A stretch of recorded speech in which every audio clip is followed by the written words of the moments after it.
patuloy ang ating pag-iintay, patuloy ang ating pag-aabang kung ano na talaga ang magiging pinal na desisyon sa barangay at SK election.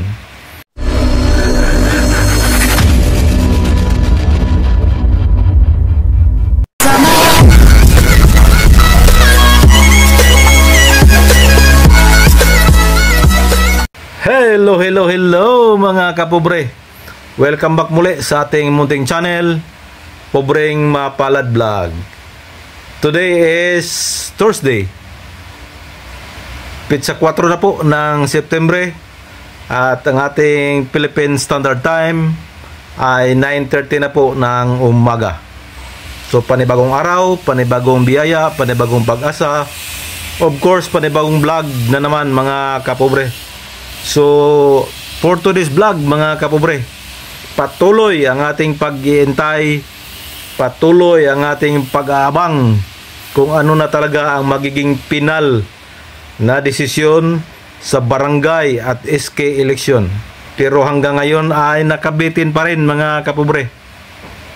So, sa nakaraan nating video ay pinakita natin na pinatawag na po ng Korte Suprema ang legal team ng Malacanang, headed by Executive Secretary Lucas Bersamin, ang counterpart ng Kongreso at ng Senado, para magbigay ng komento or argumento patungkol sa petisyon na inihain ni Attorney Romy Macalintal na i-declare na unconstitutional ang Republic Act 12232.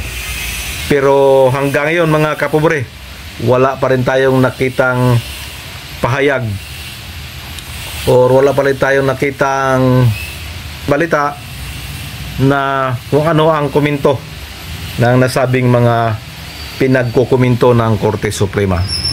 Kaya hanggang ngayon ay nakabitin pa rin mga kapobre kung ano ba talaga, kung tuloy ba talaga ang eleksyon sa December 1, 2025 or sa November 2, 2026 na.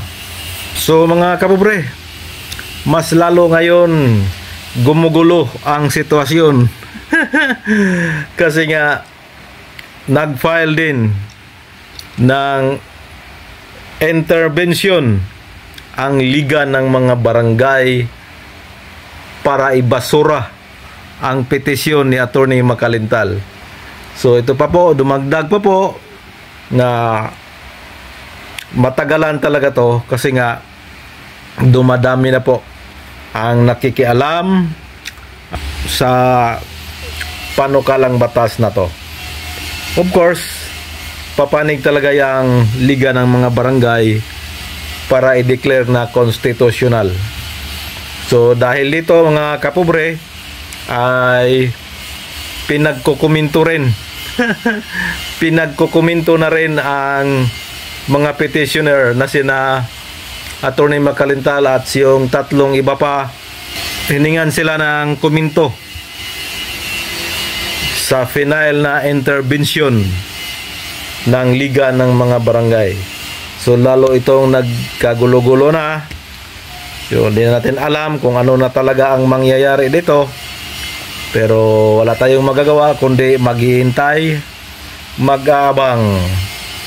Pero sa palagay ko mga kapobre, parang sa November, sa akin lang sa November 2, 2026 na talaga to mangyayari ang eleksyon sa barangay at SK.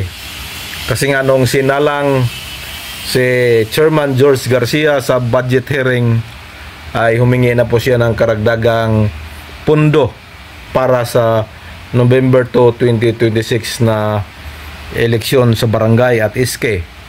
At ang kabuuang halaga na kanyang hiningi ay 9 billion para sa barangay at SK eleksyon sa November 2, 2026. So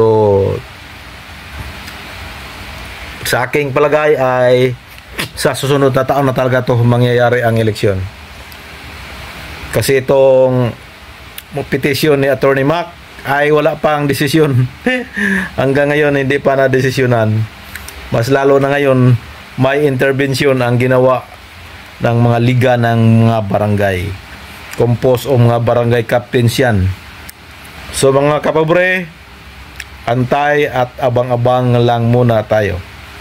So ito lang muna ang ating update. Magandang umaga sa inyong lahat. Bye-bye and God bless.